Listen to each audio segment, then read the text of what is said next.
Premier League game week 2 is almost upon us. And in game week 1, Nathan, you absolutely smashed it. You had 9 out of 10 predictions correct. And just Chelsea failing to beat Crystal Palace let you down. For myself, I had 6 out of 10 correct.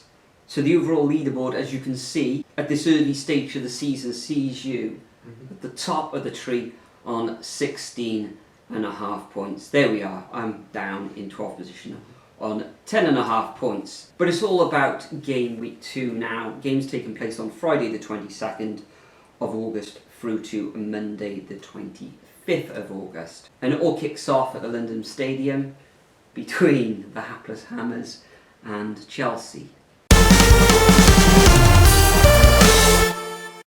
Yeah, this one's at 8 o'clock on Sky, isn't it? Friday night. West Ham absolutely firing blanks and looked awful at the back, losing 3-0 away to Sunderland. Murmurs that they're already out of patience with Graham Potter after a really, really poor second half to the season. Have started it absolutely atrociously as well. Fulkrug was a massive disappointment. That midfield, as we know, is old as anything. And yeah, things are not looking good down at the London Stadium at the moment. All the fans are not happy and a lot of heat at the board as well. Yeah, it's not a lot of positivity there, is it? Chelsea, of course, were actually very lucky, in fact, not to lose that game with that really dodgy refereeing decision. In my opinion, there was absolutely nothing wrong with that Eze goal. I don't know, there was a bit of a foul. You actually pushed him out of the way, didn't you? That's classed as a foul, so... Yeah, I don't know. I'm a bit 50-50 on it, to be honest. But likes of João Pedro, Cole Palmer, they're surely going to be up for this one. Of course, London derby, and they need to get some points on the board and sort of bounce back after that Palace disappointment there. And to be honest, I think there will be the amount of West Ham negativity at the moment, the lack of goal threat, the style of play, just everything to do with that club at the moment is sour. So I'm going to go for a 4-0 Chelsea victory. 4-0, Nathan. That is bold. I think Chelsea will take all 3 points come the end of this fixture.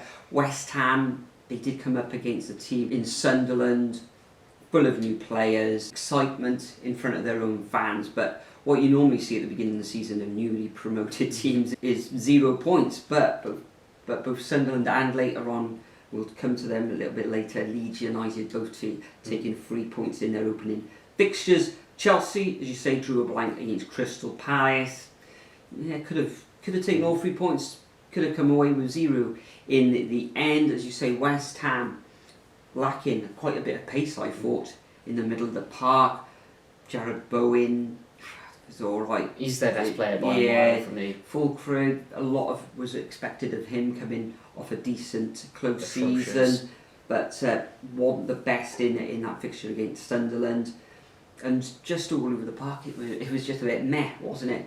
But Chelsea, though, themselves, they just couldn't find a way through that defensive rearguard of Crystal Palace. And the Blues will be hoping that the likes of, you say, João Pedro, Delap if he comes on. Nicholas Jackson, I don't think, is involved in this fixture as well. So I don't think West Ham will get that through that Chelsea rearguard, even though they are missing players like Colwell, I think.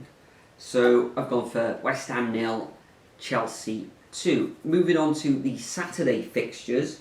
12:30 this one, live on TNT in the UK. We've got Manchester City coming up against Spurs, and both of these sides look absolutely fantastic last weekend. Man City thumping Wolves 4-0, even though Wolves had chances and they put the ball in the back of the net. It was offside, of course, and Strand Larsen had quite a few efforts as well, a few being well saved, etc. Man City, though, Reinders looks an absolutely phenomenal player coming in from AC Milan, full of skill, full of running with the ball. Cherki as well. Cherki, yeah. His debut rounded off with a goal too, and Haaland was back to his best with a couple of lovely goals himself.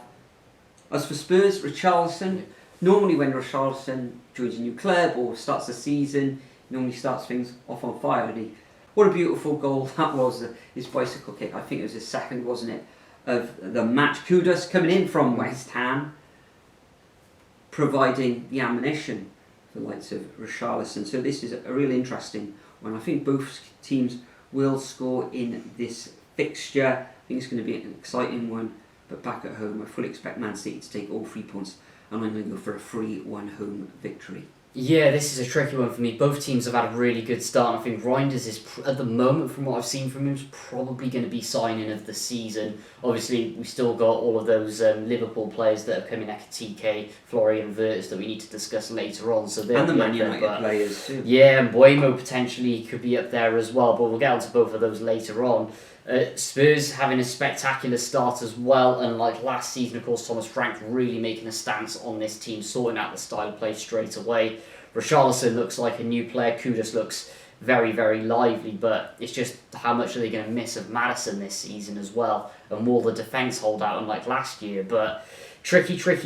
I just think Man City, though, Haaland needs a redemption year after last season. So yeah, I'm going to go 2-1 to the Citizens, I think. Moving on to the 5:30 on Sky on Saturday, we've got Arsenal up against Leeds United. Now, Arsenal, I thought they were particularly poor against Man United. They were saved and got the 3 points by that absolutely horrifying goalkeeping mistake that Calafiori was just able to head it in after, well, a really great Declan Rice free kick, wasn't it? But they don't look great at all. I've been saying it all the time in years about Gyökeres. He had a poor game, was too concerned about fanning around with his hair the whole match. And I think that's going to be more to come this season. He's not going to be getting many goals. Moving over to Leeds, they got all 3 points against Everton, of course, winning 1-0 with that dubious penalty shout. But they did dominate throughout the whole game. They were doing what they did last season. Typical Daniel Farke ball.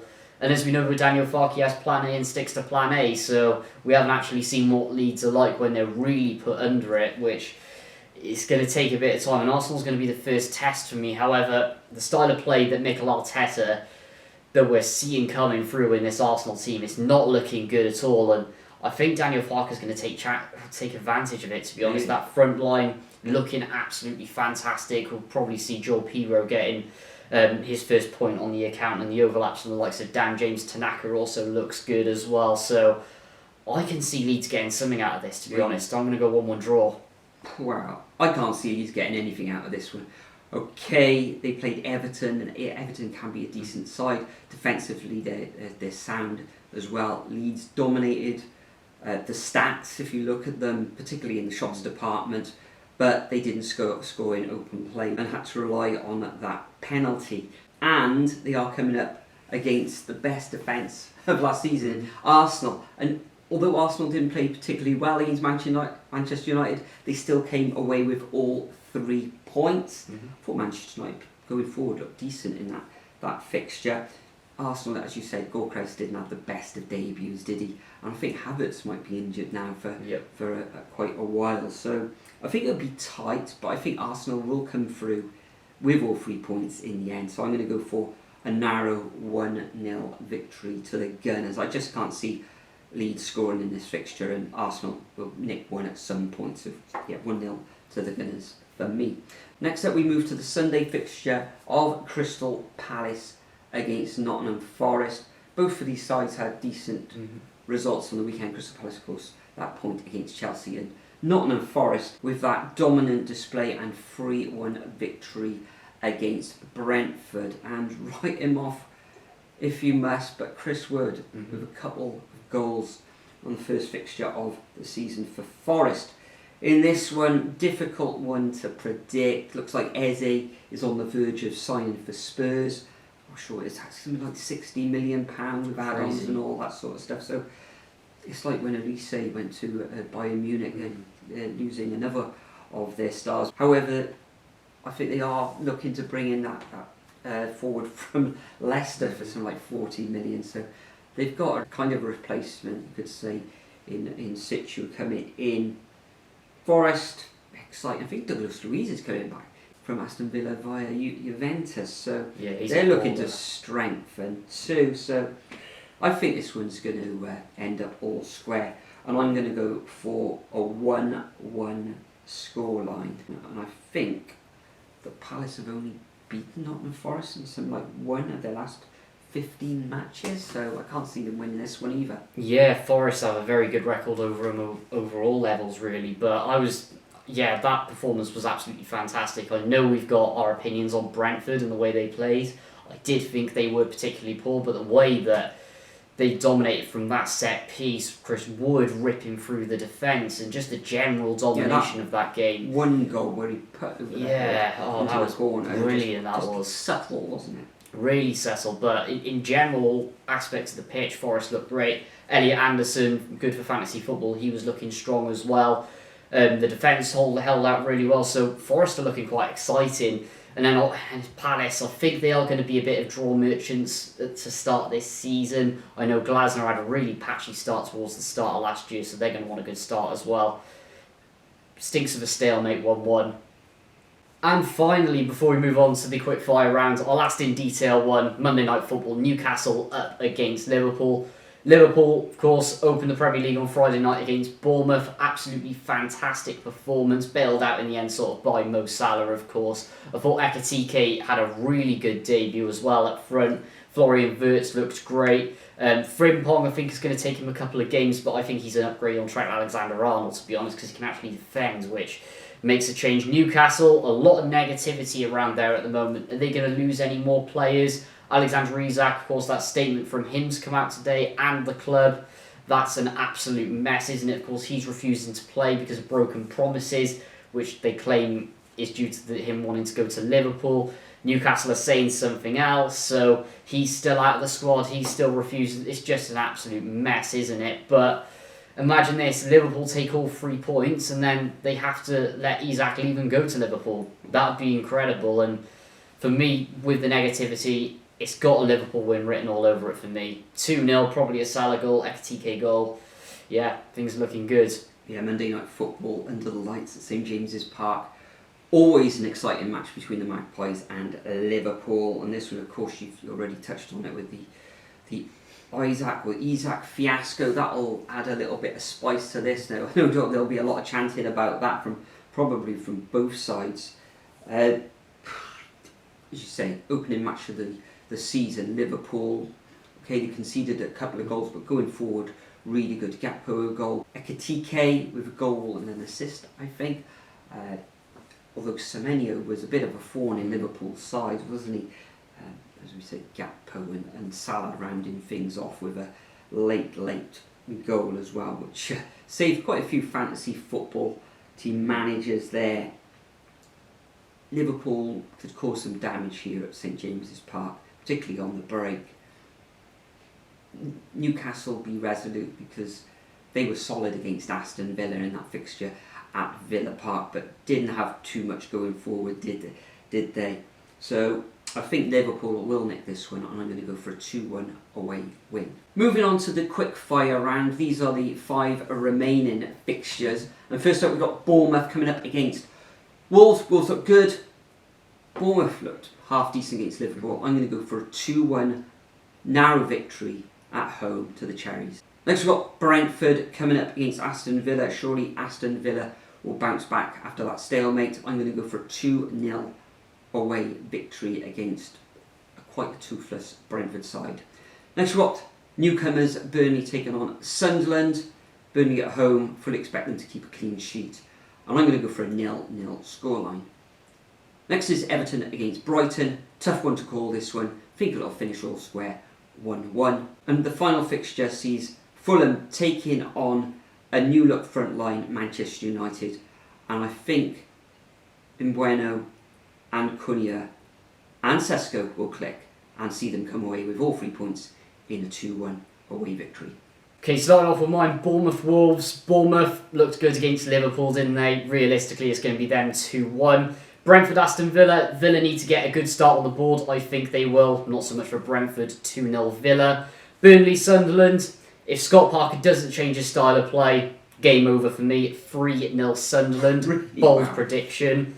Then Everton Brighton. There is no way that Everton are losing their first game at their new stadium. Not going to happen. 1-0 Everton. And finally, Fulham Man United. That front line's going to click, but it's midfield and goalkeeper, isn't it? That'll hinder them. It's going to be narrow, 1-0 United.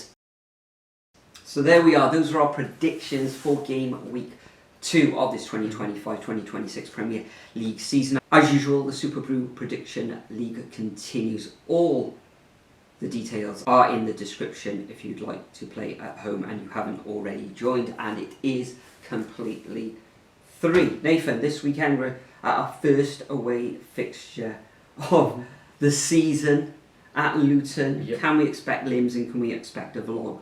Well, with the way that we're playing, we hope so. Like, sub to my channel, link in description below. Let's get those away limbs going again. Hopefully that's not the kiss of death. I know. Thanks for joining us once again. Enjoy the Premier League action over the weekend, and we'll see you all next time for game week 3.